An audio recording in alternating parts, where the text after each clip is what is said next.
What's up, everybody? It's Mr. Talkbox. Check it out. You need to like and subscribe. Come on and catch a motherfucker. Boy, DOA playlist. Let's get the fucking. YouTube family and YouTube world, I'm so happy to be back with you once again. Before we get started, please, everybody, please pray for our country. Let's just keep everybody in prayer. This situation that we are living in right now is trying times. But always remember that God is in control. I always have to make that plain.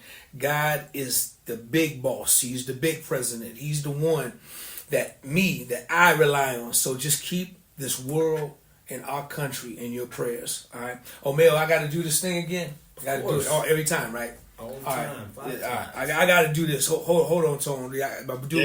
He say, okay, please go and like and subscribe to the page. Please go and like and subscribe and comment to the page. Please go and like, subscribe to the page. Please go and like, subscribe, leave comments. Please, y'all. Please go and like, subscribe to the page. That's 5 times. 5 live. Let's go. Huh? That's right. We can go now? Yes, sir. Let's go. Man, forgive me, man. I have to apologize to our guests, man, because I think it's, cheesy. You make me do that. Hey, that's what you feel, yeah, but, we get more subscribers. well, them boys told me that's the them thing. Boys.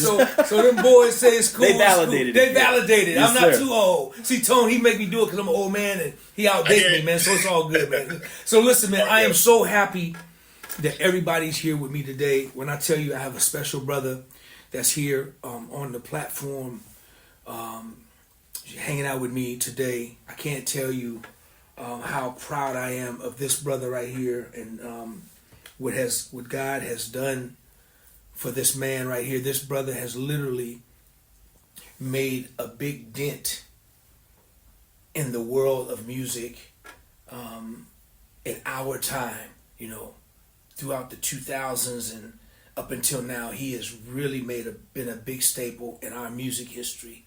And I'm really proud of this brother, because we're going to get into a little bit of it, because I had a chance to meet the brother when he got off the boat. So he was brand new. So I had a chance to meet him when he was just getting his thing started. And man, God has really blessed him tremendously. And we haven't talked in a while, but I root for this brother so hard. I'm a big cheerleader on his side. Every time I see his name or hear #1 record or see something that he's done, I'm always proud of him. So I'm so glad he's here with me today. I want y'all to show your love for my dear brother, the most talented dude. Y'all show your love for this dude right here. Y'all see this dude right here just chilling along the side with me. Y'all show your love for my brother, the one and the only, Mr. Antonio Dixon. Tone, come on, man. Thank you for having me, fam. I appreciate you, Derek, man. By the way, I'm just as much a fan of yours as you've been a champion of mine, man. And outside of your playing and your production, your spirit, man, since day one has always been top tier. And in this industry, we don't get to deal with a lot of genuine people. We get a lot of stuff. You know what I mean? And unfortunately, a lot of people have merged the world of what their gift is with their character. Mm-hmm. You know what I mean? And you've been one of those people since day one that was never the case. And I've often admired that about you. And that's one of the things I promised myself I would always pattern my career after. And I just wanted to tell you I appreciate that about you too, bro. Seriously. Tone, man, I appreciate it, man, so much. But and your brother, you said some deep. You already getting this started, man. I agree with, man. Listen, when I do this, everybody know when I do this, man, this is like 50,000 people standing up giving you an ovation, man. So you starting already in the first 4 bars, my brother. Hey, man, I'm trying. It's the truth, though. It's the truth, bro. It's this industry is, which unfortunately, because we're in an industry where praise is kind of brought on you because of your gifting. we can start to lose sight of what really matters and what's important in regards to our character, what's important to God, what's important to our family and our loved ones. And we think that the gift is, we get caught up in the gift and not who we are. And the fact is that the gift is literally that. It's nothing that we did to earn it. It was a gift, but our job was to make sure that we did something valuable with it and gave it back to those around us and gave it back to God. And you've always done that, man. And I just, again, I've always admired that and appreciated that about you from the day we met, man. You did nothing but give me encouraging words and make me feel like I belonged. Because, you know, I had imposter syndrome for a while and all of that. And I never, being with you was like, and being around you, it gave me nothing but the courage and the confidence to be able to do what I've done. So I really appreciate you. Yeah, absolutely. That means the world, Tone. That means the world. But let me ask you something, man. Yes, why do you think, because you said something really just important, everything you said is really important. Why do you think people miss it? Or why do you think they change? Or why do you think they forget? Or tell me a little bit about, give me your thoughts on that, man, of the reason why. What happens? Yeah. I think it's obviously it's an internal thing. You know, all of us have deficits. You know, we're all born with deficits, which is why we all need God. But we all have some certain deficits in our life. And I think, you know, with this industry and the way music is one of those things that it's a universal connector. It evokes emotion. It creates emotion. And to be able to have that gift, it's one of the rare gifts where we're able to create something from nothing. And so for a lot of people, there's a certain level of wonderment and amazement about it, in the fact that we can have something here and then in 5 minutes it come through the speakers and it evoke an emotion that someone else maybe couldn't express or whatever. And so a lot of times we get a lot of praise for that or admiration for that. To me, that's great. But the danger is when if you hear it all the time, you get conditioned to believe that your gift, again, is who you are and not the fact that they admired the gift. And so, you know, we get caught up in the fact that the gift is, no, you know, I deserve a certain level of special treatment, or I deserve a certain level of being put on a pedestal based off of this gift that was given to me, instead of looking at it as, no, this was a gift that I'm supposed to multiply and give back. And we're dangerous about that. You know what I mean? And I think that's why it gets scary, because if you're not careful with that gift, if something happens to that gift, then what happens to you? I look at it this way, man. Like, if you live off of the praise, and you got to die off the criticism too. You know what I mean? Like, you know, the minute people start hating on you, and because you know how this is, you know, it's a finicky world. People, their opinions and their all of that stuff changes. So if you base your esteem off of what people have put on you, then you got to die when they decide they want to critique you or they want to shut you down. And you're really not, in my opinion, you're not really built for this industry, because this industry does that constantly. You know this, when you have, you know, if you're fortunate enough to get to a place where you have a successful record or a successful project that you've worked on or whatever, the phone is always open. It's always ringing. That everybody can find you. You have no problem with getting in any rooms. You have none of that stuff. And let a few weeks go by, and, you know, something else is going on. Those same people that, you know, you've reached out to, all of a sudden their phones are busy. They've got so many other things going on. And again, when I first got in the industry, I used to get caught up in that because I took it personally. I thought it was about me. I thought I had done something wrong, or maybe I'd said something, or maybe I had poor representation, or what it is, you know. And again, I internalized it. That was the danger in it. Not realizing that, no, this is about your gift. And again, it's okay for people to use your gift. Don't let the gift use you. And so I had to understand, like, okay, this is my gift. And while the gift is helping someone else, and maybe it's putting another person in a position where they, you know, maybe if it's an A&R, it's making them look good, or it's getting them their bonus, or whatever their motive is up to them. But as long as I didn't get caught up in it, I was okay. The danger was I used to get caught up in thinking it was about me and that I'd done something wrong. Or again, when I got praised, it was again about me and how great I was or whatever. And it's never been about that from the beginning. And so I had to make sure that I was very, I keep a very God conscious about what it is that he's given me, because we have to be careful in knowing that the gift can make room for you. But it also, if you're not careful, if you can make it about yourself, you'll get kicked out of that same room. You know what I mean? So I'm just really, really careful about that. Whew. Yeah. Man, the conversation can stop here for good night. Oh my. Okay, so let's back up just a little bit, bro. Yeah, Where you from, little bro? So I was born and raised in Denver, Colorado. Shout out to the Mile High City. That's where my entire family is. They're still there. For me, finding the dream and the love of music, I knew that I couldn't stay there in order to excel with what it is that I wanted to do. So ultimately I ended up moving to Los Angeles. But yeah, my entire family is from the Midwest. The beautiful thing about where I came from when it comes to the musical part of it is Denver has because it's in the Midwest, it's a melting pot. And so I was fed a little bit of everything. You know what I mean? It's not like Denver had a sound or necessarily a big circuit in regards to an industry. It wasn't a Minneapolis. It wasn't in New York. It wasn't in Atlanta. It wasn't in LA. It wasn't even like Oakland. So, we got fed everything. So I got to grow up on R&B. I got to grow up on pop. I grew up on gospel.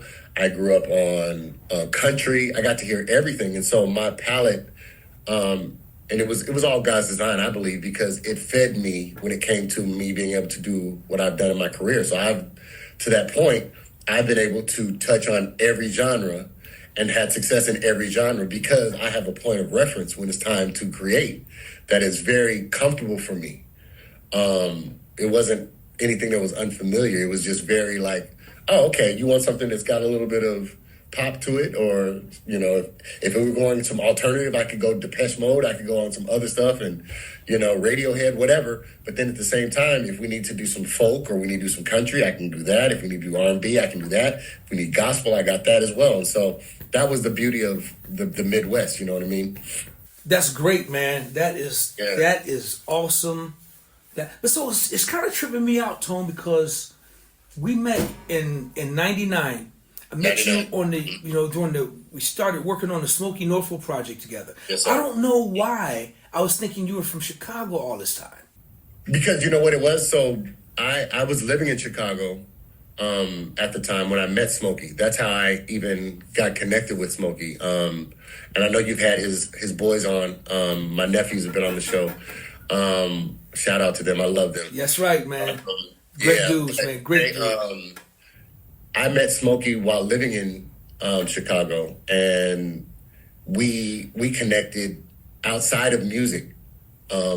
Initially, we just connected on our spirits and being in the same small city. We both moved to the same small rural part of Chicago at the same time.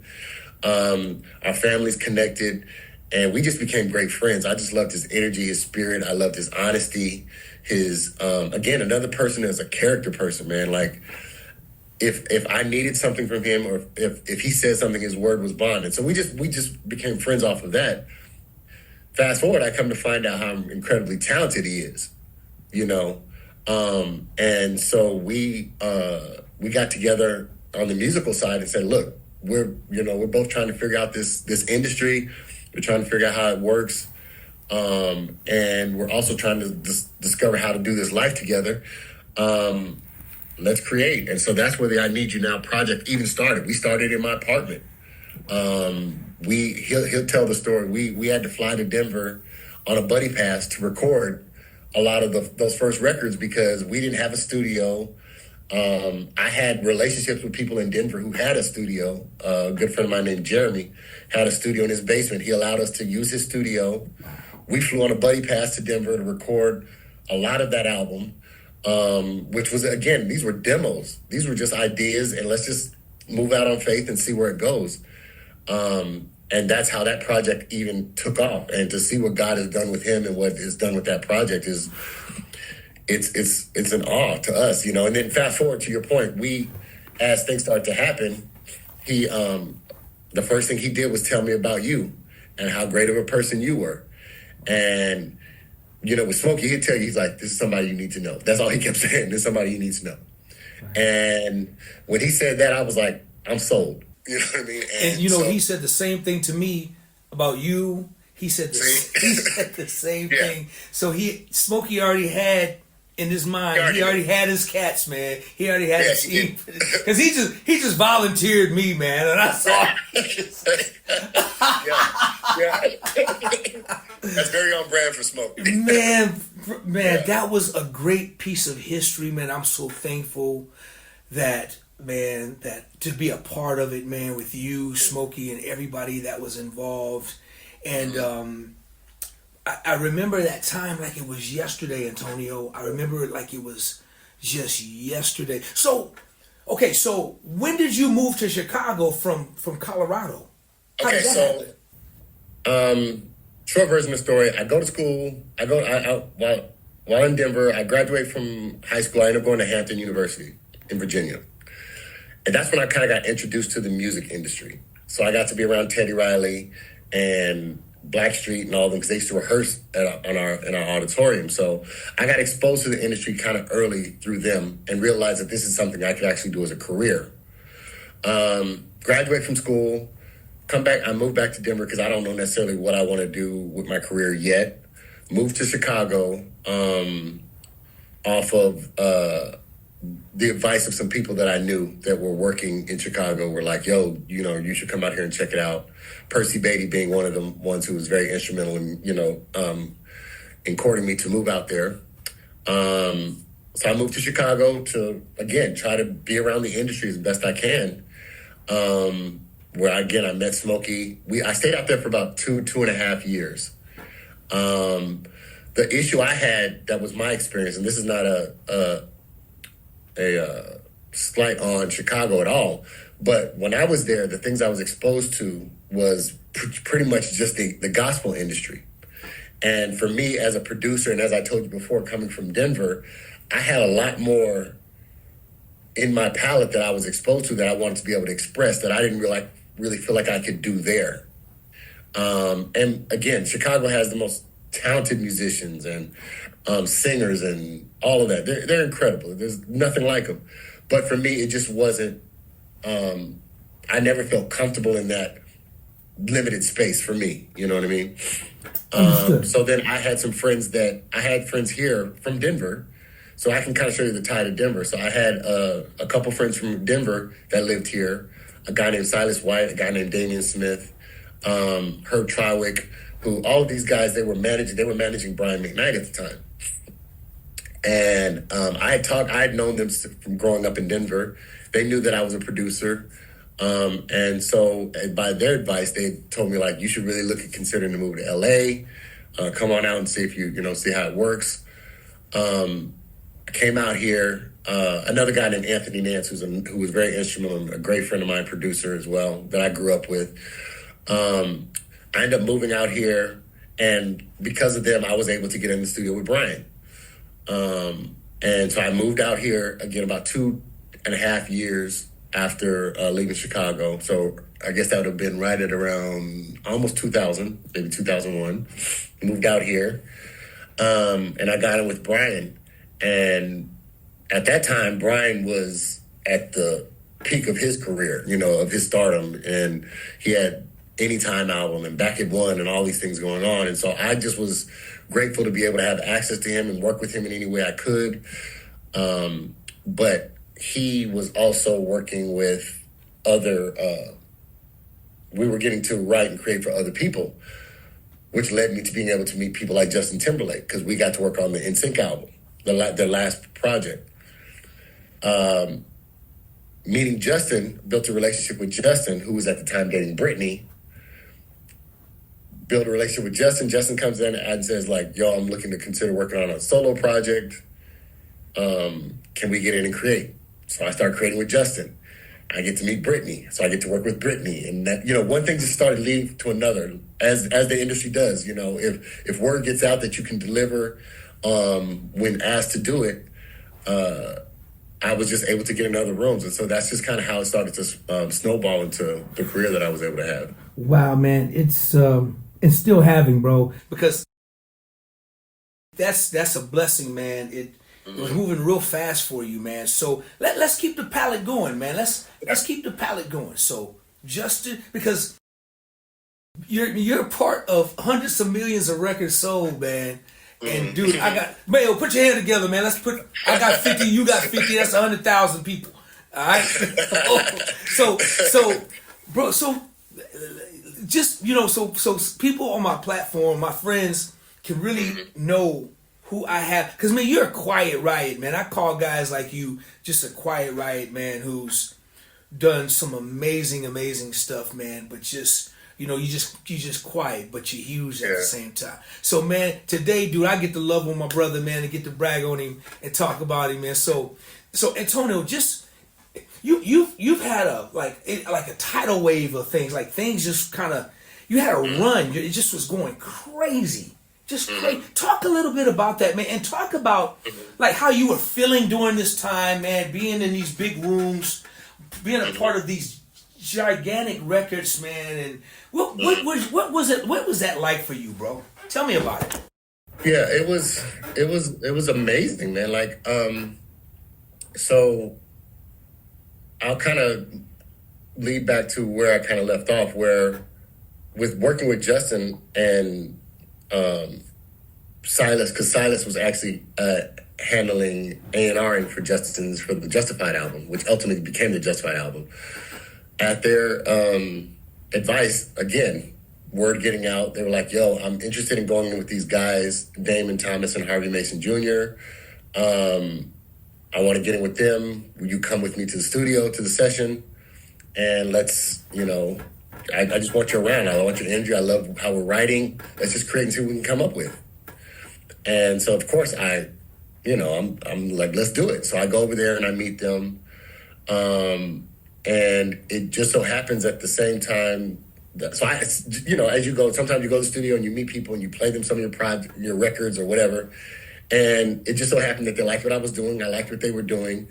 And so, they were like, it one day turned into a week, turned into a run, literally. Like, it just became a thing where, they were like, yo, why don't you just come over here and stay with us and let's just keep creating and let's just see where it goes. And so we did. We started creating a lot of great music.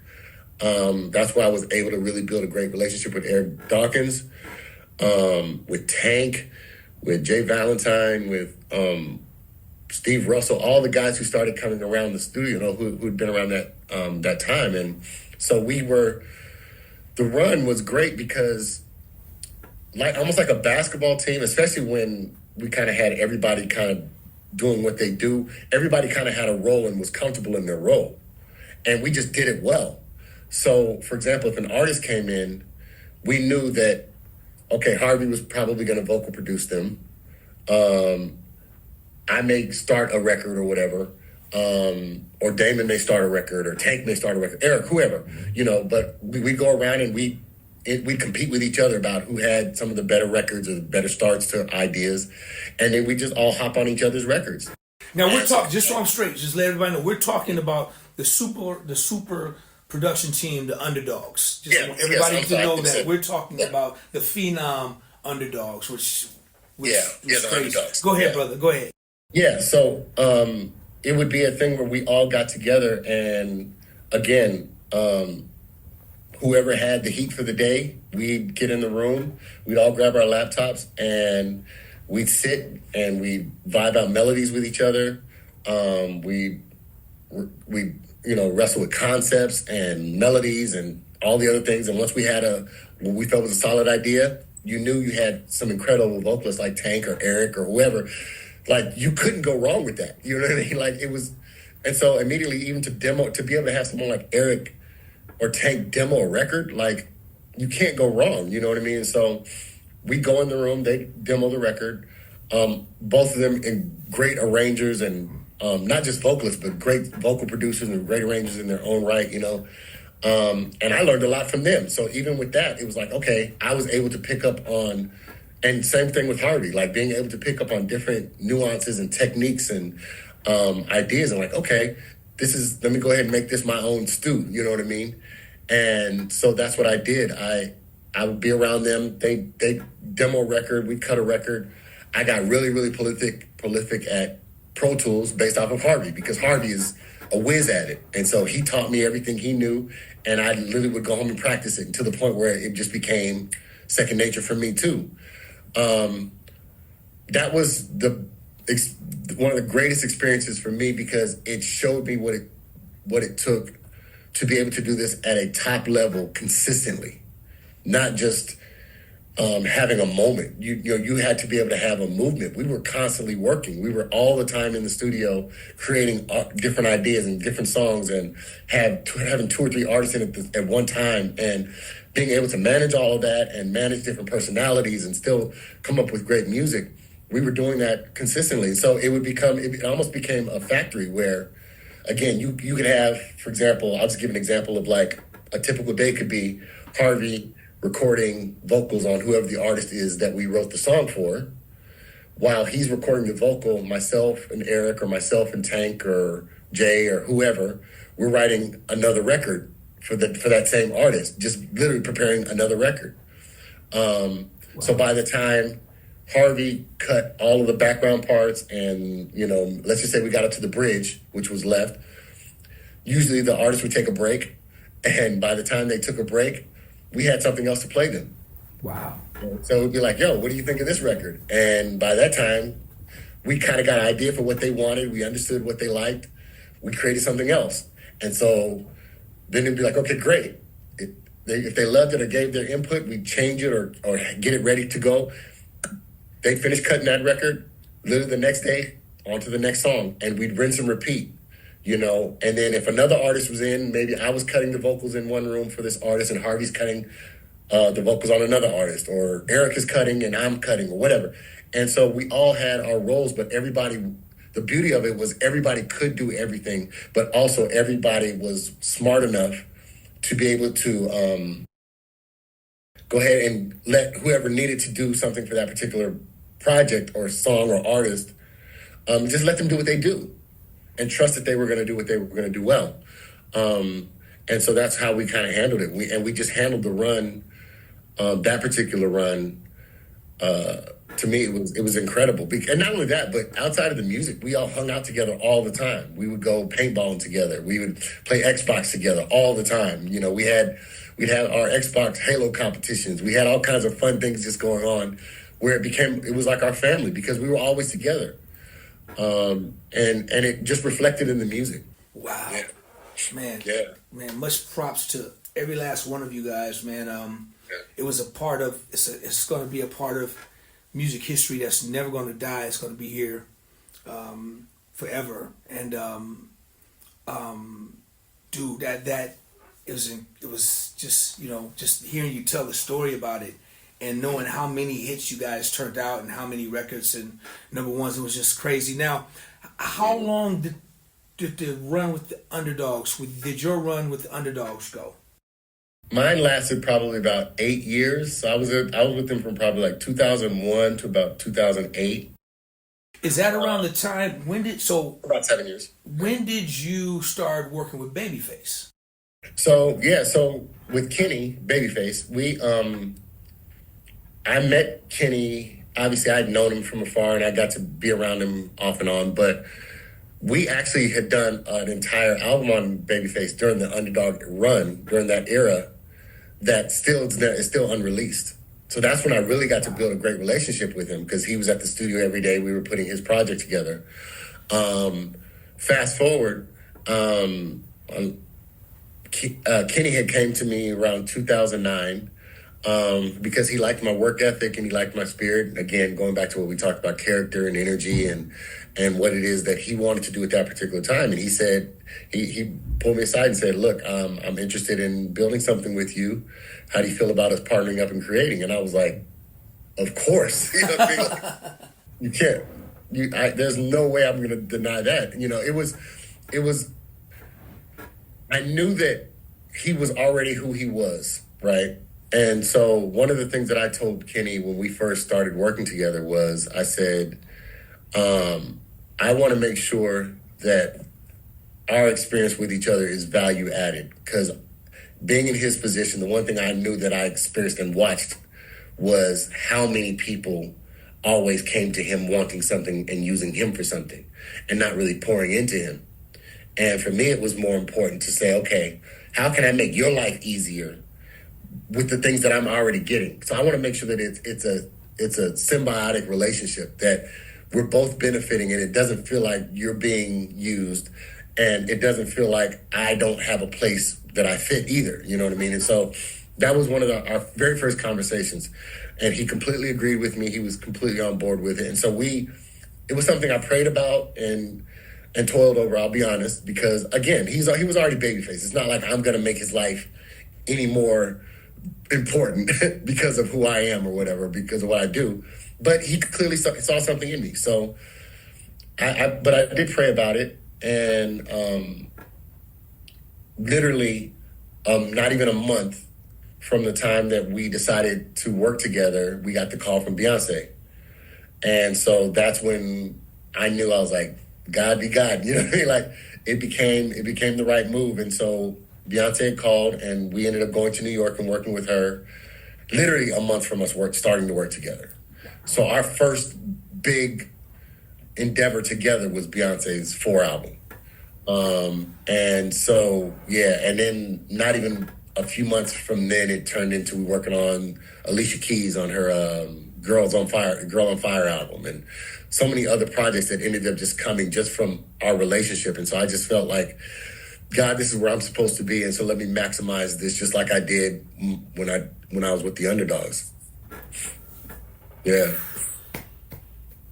So it's funny because, you know, like, and hopefully this will be something that's helpful to other producers or whatever, but for me, one of the things that was always important to me, and I can't speak for everybody, but this was for me, was I came from the world of, I played football and basketball all through high school. And so I've always been a team player. I've always wanted to be involved in the team environment. I love collaborating. I love being able to feed off of someone. I've had some success on my own, but I enjoyed the idea of us and the experience of us being able to sit down together and let's create something. And those times where I feel like maybe where I am is limited, or maybe it's a perspective that I want to hear something different. Another person has an idea that, oh shoot, I didn't think about that. That's cool, you know, or that chord change or whatever it is, you know, maybe there's a modulation here, maybe there's a lyric change. So for me, that's one of the things that I've always loved about the way God has directed my career, is that I always knew I wanted to be a part of a team, and I wanted to do it in different ways. And so he's allowed me to play a different role with different teams where it was just as impactful. I was still able to make my own mark, but at the same time, I had the experiences of being able to work with all these great people, great talented people, and we're all friends to this day. There was no bad blood between any of us. We can't be around each other, you know what I mean? It's just, it had its season, and now we've been able to move on, and we can still do what we do. And so for me, it was great. And so I think that's the joy of collaborating for me. You know, it's for a lot of other people, maybe they want to do it on their own and all that. And that's fine. I've done it. I have way more stories and way more fun from the times I worked with people than the ones where I did it on my own. Wow. That's awesome, man. That's definitely a great piece of that's great to know for a lot of producers, because it is important, man, to know, man. So what I'm gonna have to do, man, is get your discography and Wikipedia, man, and I'm gonna put it in the caption, man, because it's so thick and rich, man, and healthy, and things that, you know, like I said, man, the things that you have been able to do in such, man, you're still young, man, and you're such a short life, man, and be able to accomplish, man. I'm so proud of you, man. I'm really so proud of you, brother, for real, man. I'm totally proud of you, what your career has been and continuously to be, man. It's crazy. Tony, so what are you into now? What are you doing these days, bro? Yeah, so thank you for that, by the way. But so currently I have several projects that I'm working on. I'm working on really back to get back in with Tony. So Tony Braxton and I are about to work together again. We had some success, some fairly good success about 6 years ago on a record project I did called Long As I Live. I did a song called Long As I Live with her that ended up winning an Image Award. We got a Grammy nomination out of that. It actually helped put her career back where she needed to be. And she's like my big sister. So she's been nothing but a champion for me for years. I first worked with her on the Libra album during the Underdog run. So I've known Tony for over 15 years now. And she's always been nothing but a champion for me and kind to me and patient with me and you know, all of those things. So long story short, we're about to start getting back in and put some stuff together on her. I'm also putting some stuff together for Beyonce's next project. I have an artist that I have myself by the name of Sky. She's out of Houston. She's a ridiculously talented artist, singer, dancer, actor, actress, performer, all that. I'm helping her to develop her career, so I have a project that I'm doing on that. I did a bunch of records that are about to come out on Eric Benet. So Eric Benet has a duets project that's coming out actually in the next couple months, I believe. I was instrumental in working on that. It's a great project. We got Carrie Hilson on there. We got Kareem Bailey Ray. We got Tamar Braxton. He's already had a couple number ones off of this project just from the singles, but the project's about to come out. And then I have like several other projects. So an artist named Jane Hancock, who's another incredible artist, is signed to Death Row, to Snoop's label. So I work a lot with Harold Lilly and all the other people. So I have a lot of that stuff that I do. And I do a lot of sync work as well, which is, you know, a lot of commercials and TV and film work as well. So my plate is full. God is good.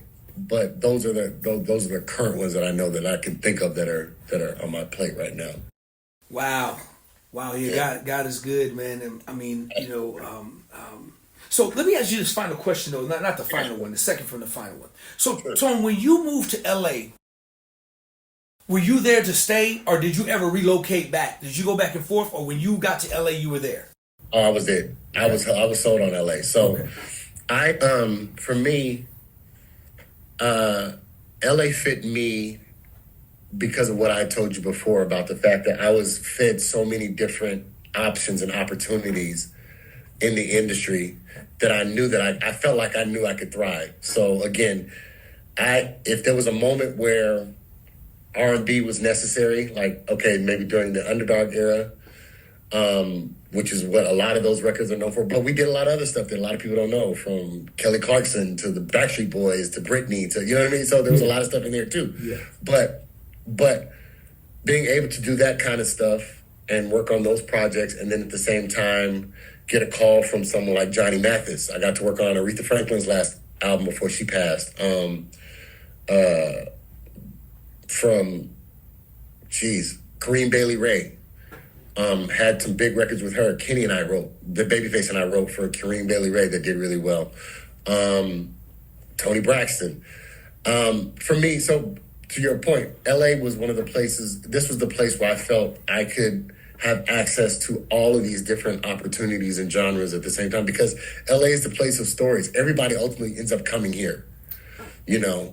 And so at any particular time, you could run into or meet someone that's going to work. And I've considered moving to other places, obviously, because of the cost of living out here and all of that other stuff. But the thing that has always come back for me is that maybe 60% of the work I get here is because of proximity. It could literally be, it could be because I happen to be at a particular label. I happen to be at a particular studio, and that artist is in, and I was able to contact them and work with them. And they were like, yo, let's get in. or they heard something I was working on in another room and decided they wanted to jump on a record, or you know what I mean? So that kind of stuff for me happens all the time. And so until or unless God sees fit to tell me otherwise, this has been home for me, and now it's been plus 25 years. So yeah. Tone, man, dude, man, I'm blown away. I could have you here for the next 2 years, man, just going over stuff you've been blessed to do, man. But I'm not gonna do that to you. Okay.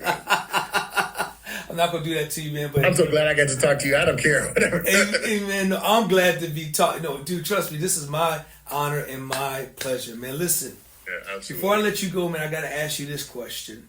Sure. I gotta ask you. It's definitely gonna be a producer question for sure. Absolutely. So your main instrument is keys, correct? Or what's your? But do Yeah, you play main now? Did you instrument start on is keys or did you start on I drums? started on drums. Start on drums. Okay, I had to get that. Started on drums. Okay. And graduated, and then I fell in love. So I fell in love with your instrument, bass, after that. Oh wow. But I ended up leaning towards keys for me because I felt like keys was the thing that I was going to be able to create a lot more for. You know what I mean? Bass to me is always, it's still my favorite instrument. Right. But it was like, you know, me sitting and playing bass for somebody explaining a song off of bass was not going to work. You know what I mean? And so, you know, and so when I first got started, it was like, well, if I can hash out these chords, I can at least give you the idea. And I knew how to play bass enough where I could give them an idea, or even if I did key bass or whatever, I could lean and give them what it is that I wanted. But for me, it was always keys was where I, Gotcha. that's kind of the main thing that I play in the studio now. Got you. Okay, so I'm gonna ask you this question from a producer's perspective, man. So you got 4 producers that you're gonna put on your Mount Rushmore. Okay. Give me Antonio Dixon's 4 producers that he's gonna put on his Mount Rushmore. Okay, easy. Number 1, I'm putting Quincy Jones at the top. He might have to oversee everybody else. So he might be if we're going to do Mount Rushmore, then we got to put somebody on top of Mount Rushmore. To me, it's Quincy. Because Quincy, to me, is music. Okay. He defines the music industry as we know it. So I'll kind of take him off because of who he is. He's an anomaly, right? But, okay, so if we're going to go with my Mount Rushmore, I'm going to go with Jimmy and Terry. Together, so we'll call them, you know, Flight Time. We'll put them together as That's one. Yep. Yeah. I'm gonna go with LA and Face. That's 2. So there's my 2. I'm gonna say Mark Ronson. I think is an incredible producer. He's so slept on. Maybe he's not, but he's so good. He's so talented at what he does. And then for me, this is a tear because I have one of 2, but I'm gonna go with Keith Crouch. Oh. Yeah, I'm gonna go with Keith Crouch. Okay, man. give me your other one too. Give me your other. Okay. I gotta. If I was gonna bring it up to date, it's gonna be D-Mile. Oh. So in modern R&B and in modern music, it's going to be D-Mile. I fortunate enough to call him a friend, but I think his talent. I'm so grateful he's finally getting the recognition he's deserved. I met him when we got to work on the Discipline album for Janet that long ago because he's the one who actually did feedback and another record on that project. And so I met him then, and I always admired his talent, but now he's kind of getting the shine that he's always deserved. He's another multi-instrumentalist. His musical ear is ridiculous, all of that. But so, yeah, I'm going to go with Jimmy and Terry on my root. Those are my roots because that's where I learned songwriting and production.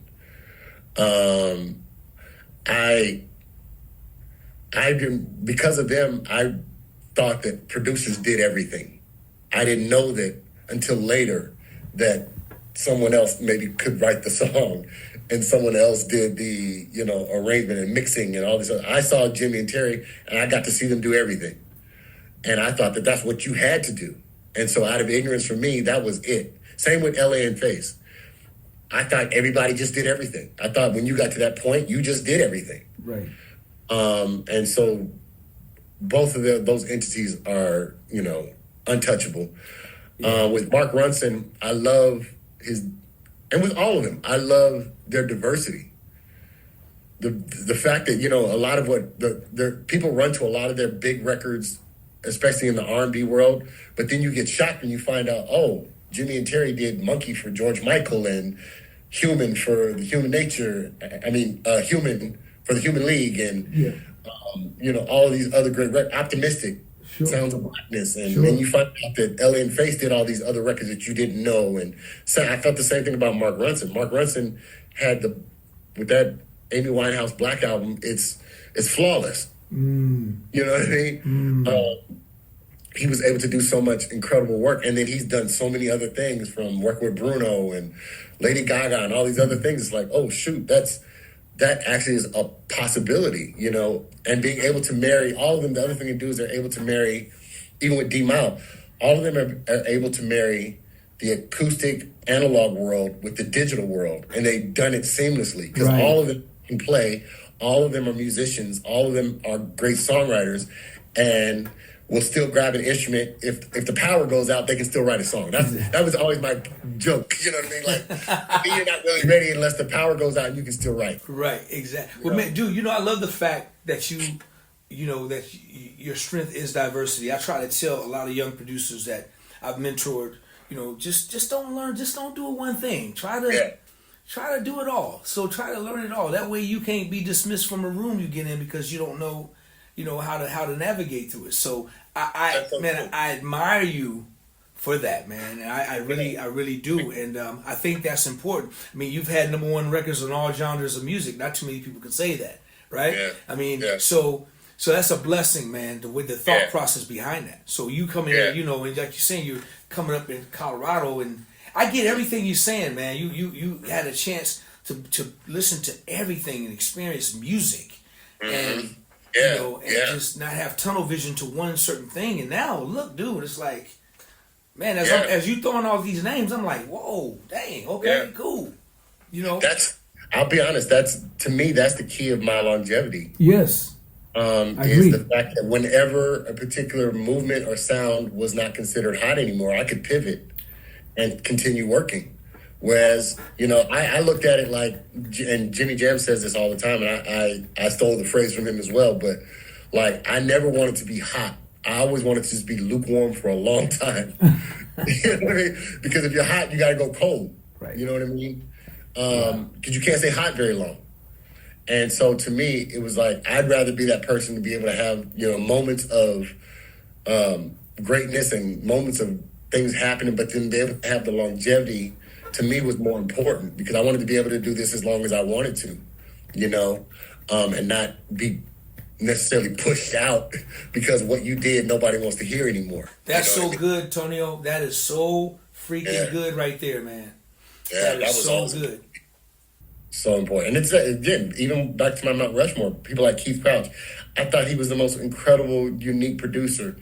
His musicianship, his talent, for those who don't know, Keith he's Andre Crouch's nephew, obviously very well known in the gospel world, brother to Kenneth Crouch, another great musician. But he did Brandy's first album, but then he did a lot more stuff outside of Brandy. He worked on Ray J's first album. He got to do a lot of stuff with CeCe Winans. The stuff he did with El DeBarge is crazy too. El DeBarge, Tamia, Rashawn Patterson, yes. people don't know. And Chaka Khan. Yeah, Keith was a very one, man. Yeah, he had a sound, man, that was just absolutely amazing. Absolutely amazing. Yeah. But listen, man, before I lose this, I get to get my Mount Rushmore pick, and I'm gonna put my little brother. He had 5 or 6 of them, didn't he? Yes, he had 5 or 6. My Mount Rushmore was pretty big. Yeah, it's okay. But bruh, I'm gonna put you on my Mount Rushmore, man. You deserve it. Wow, thank you. Man, listen, bruh, you deserve to be up there, especially with the work that you guys, with the underdogs, the history you've made with the underdogs, the history you made with Kenny, and everything you've been doing on your own, bro.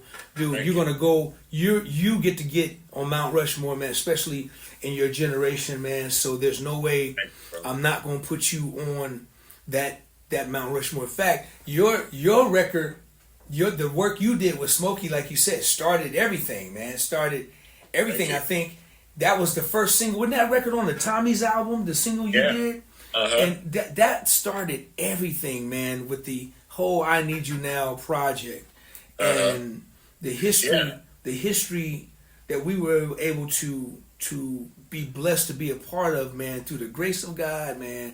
That was Man, nothing that's a but whole way to God. explain it. Oh my gosh, man. Hey, Tone, I remember when we was kind of finished with the album and we all met in LA Yep. and Smokey was invited to West Angeles to sing. Remember that?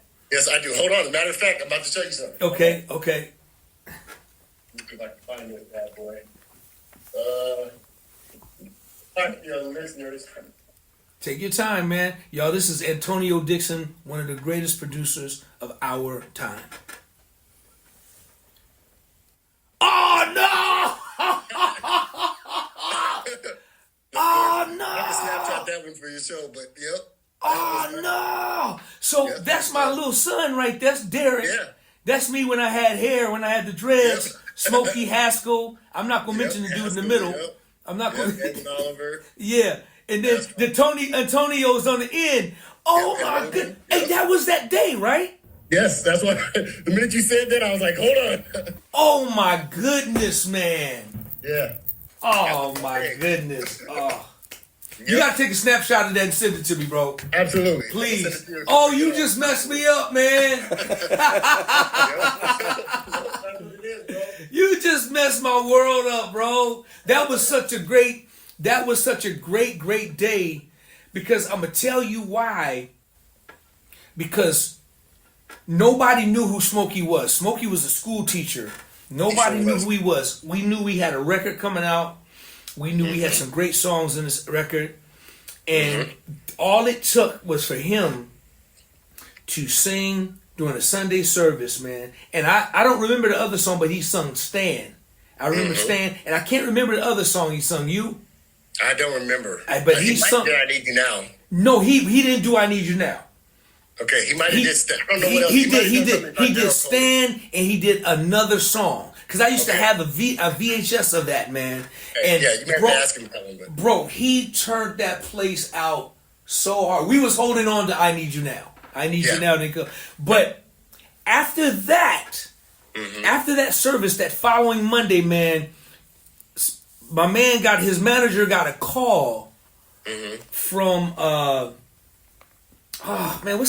Kurt Carr.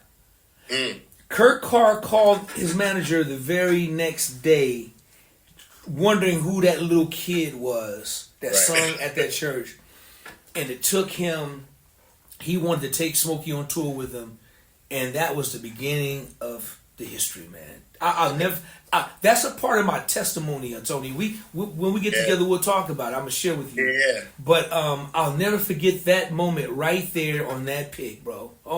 You just messed me up, man. You made my day, though, dude. But yeah, me too, bro. So let me tell you, this is, and again, hopefully this will be encouragement for anybody that happens to see this or that's aspiring to do this or whatever it is that you feel called to do.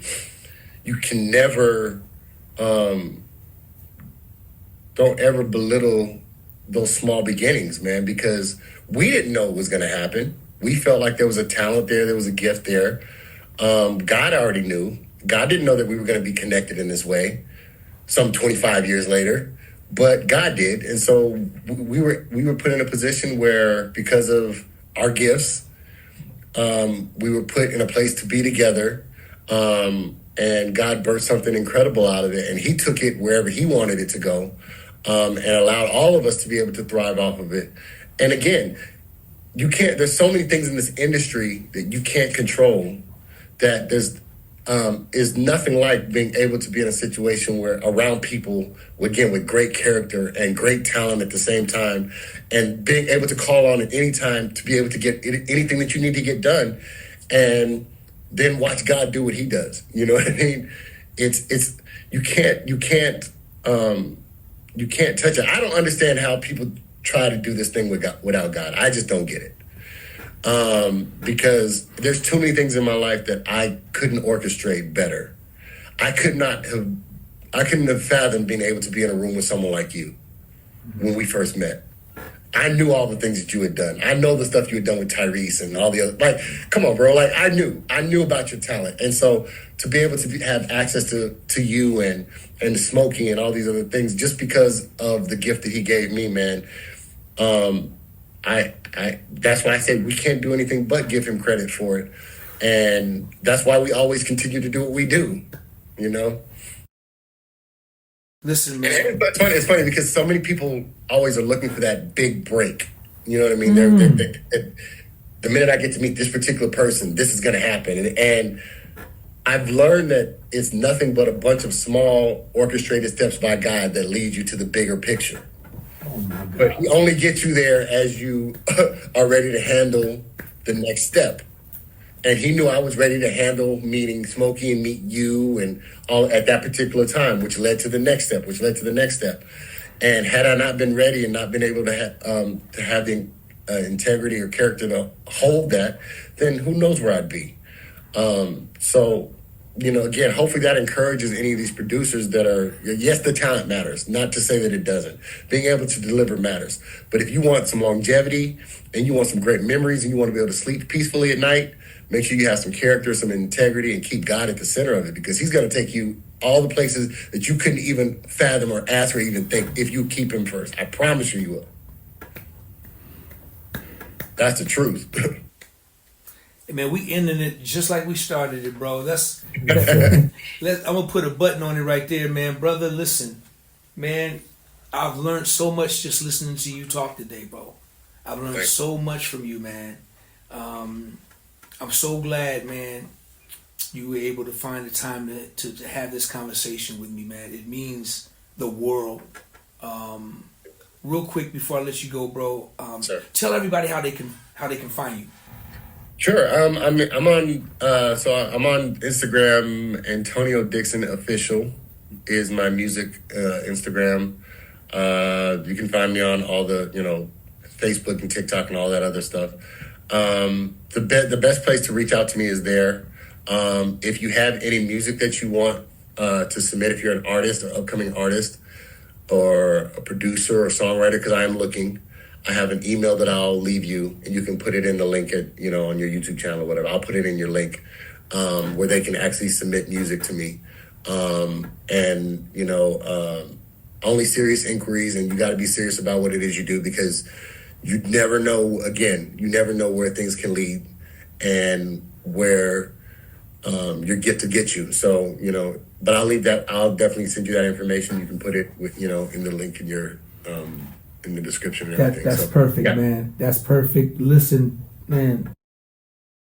Brother, man, we got to get together soon, man. And, yeah, man, we do. And then we got to do something together, man. I was just about to say, that was my next thing. We just got to work. We got to, man, listen, we got to, man. Dude, and the beauty of technology is you can be there, I can be here, and we can work. That's the love of it, man. That's the love of it. I give you my word, man. I'm going to do whatever I got to do to make it happen, and let's just go back and forth, man. We'll talk off air. Let's make it happen. Absolutely, man, for sure. Listen, before I let you go, man, before I have to let everybody know to please, one more time, make sure you pray for this world that we are living in. Pray for people. Pray for our country. And just always remember that God is in charge. He's in control of everything that's going on right here. So God's got it. So I got to do this one more time. You got to do it 5 times. 5 times again. Yes, sir. But I got my brother here. I'm gonna call him out when I call you out. Tone, be ready for me, okay? So I got you. Y'all, please go and like and subscribe to the page. Please go like, comment, subscribe to the page. Please go and like and subscribe. Leave some comments about this brother. Please go like and subscribe to the page. Tone, hit it for me one time, little brother. Please like and subscribe to the page. Please leave a comment. You don't know how the engagement helped this brother's page, and it is important. So make sure that you please like and subscribe to the page and leave a comment, please. Did I do it right? Hey man, I think I gotta get with you. I think that's how he really want me to do it, man. I'm whack, but you sound really cool doing it, man. The engagement, man. The engagement. The engagement, right? They don't know. It's for real. Like, people don't know that it's the engagement that matters when it comes to the social media. Yes, it's not sir. just about wanting. It's not just that people want to hear what you have to say, though we do want that. But it's important that engagement happens, because engagement is where other opportunities happen in this social media world. So please understand that it's not just something that he's saying as a cliche or hearsay. It is really important because it actually helps expand the brand, help expand what it is that he's trying to do, and reach all the people that he's trying to reach. So again, please like and subscribe to the page, and make sure that you comment as well. We appreciate it. We will listen. Did I do it right? You did it right, man. You did it too right. You did it too right.